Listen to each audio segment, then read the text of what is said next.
Mesdames et messieurs, bonsoir. Vous êtes encore avec Maître Kasekia. J'espère que vous allez bien. Nous sommes là aujourd'hui, nous serons très brefs, mais nous voulons que cette vidéo-là soit partagée au maximum pour tous ceux qui ont leur dossier devant un juge, devant l'immigration.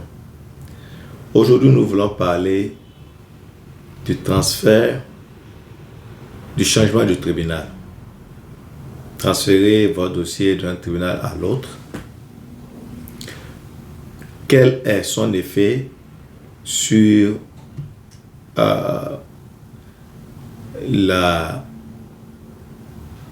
la chance de pouvoir gagner l'asile ou non.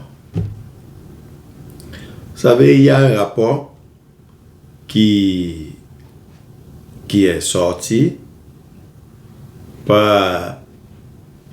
et qui sort souvent en réalité, où on nous parle de chaque juge, combien de dossiers d'asile le juge a eu à traiter dans sa vie et combien de gens dans ce pourcentage-là à qui il a accordé l'asile et c'est à combien de personnes il a refusé l'asile.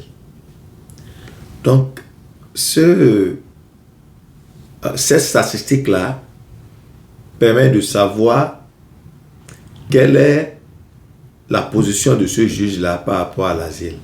Est-ce que ce juge-là est favorable à l'asile ou pas?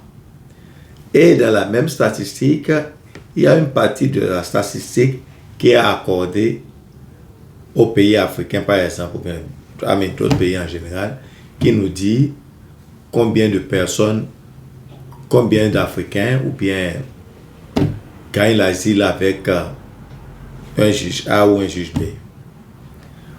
Donc, c'est très important lorsqu'on a un dossier d'asile de savoir s'il faut déplacer son dossier d'asile ou bien le laisser. On est ici aux États-Unis, on veut demander l'asile. La finalité de notre arrivée aux États-Unis, c'est de pouvoir avoir les papiers. Quand il y a un membre de famille quelque part dans un autre État qui veut vous accorder, qui veut vous donner une maison ou quoi que ce soit qui veut vous accommoder, c'est très important de tenir compte d'où on est et dans quel État ou bien dans quel tribunal on veut transférer le dossier.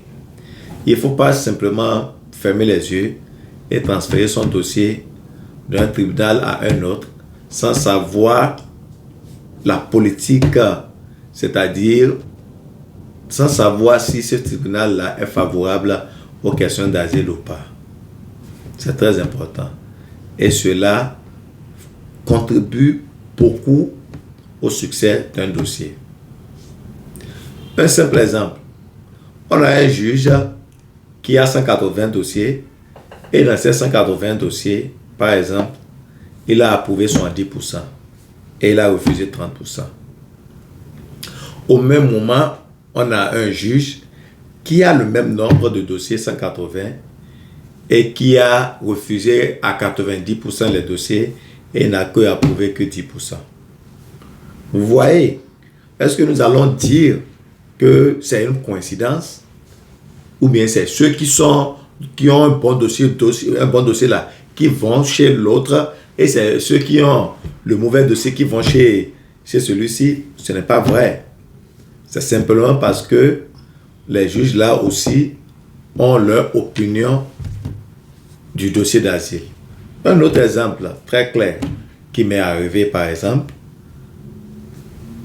il y a des gens à la détention, on a demandé à certains juges de les faire sortir sur bond, ils ont accepté, et un autre juge dit non, que lui ne se sent pas compétent pour faire sortir quelqu'un de la détention. Et on lui dit, mais madame, on l'avait déjà fait plusieurs fois. Elle dit, oui, je sais que vous l'avez fait plusieurs fois. Mais moi, c'est comme ça, moi je comprends cette loi-là. Je ne pense pas que je suis compétent à faire sortir quelqu'un de détention. Par conséquent, je vous refuse votre demande de bond. Vous voyez déjà.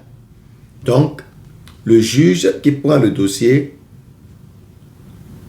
c'est très important de savoir, de voir le trend, c'est-à-dire comment évoluent les dossiers chez ce juge-là. Maintenant,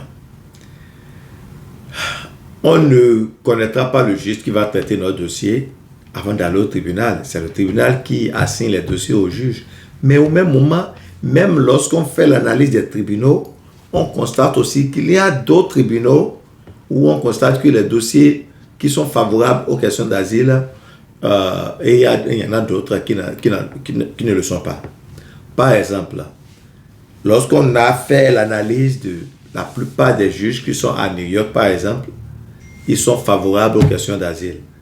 La plupart des juges qui sont à New York, le taux d'acceptation, d'approbation des dossiers d'asile, c'est à plus de 50%. À plus de 50% pour la plupart de ces juges-là. 80% de ces juges-là approuvent beaucoup plus l'asile. Par contre, on va peut-être dans un État comme le Texas, par exemple, c'est carrément le contraire. Certains juges refusent des dossiers jusqu'à 95%. Jusqu'à 95%. Donc, le choix du tribunal, c'est très important dans le traitement d'un dossier d'asile. Lorsqu'on est à New York, par exemple, ça n'aura pas de sens de déplacer son dossier de New York à un État comme Oklahoma, à un État comme un État du Sud, un État comme la Floride. Ça n'aura pas de sens. C'est-à-dire que la personne a tué son dossier d'asile à moitié à partir de là.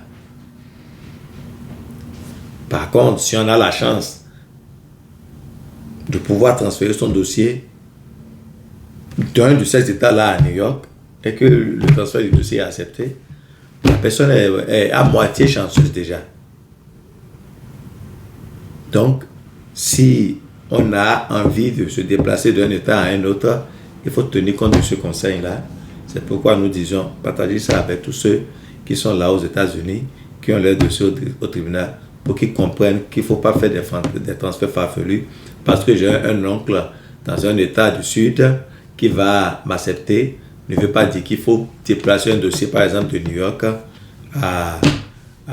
au Texas, en Floride, à Arizona, parce que ces gens-là sont presque contre la question d'asile.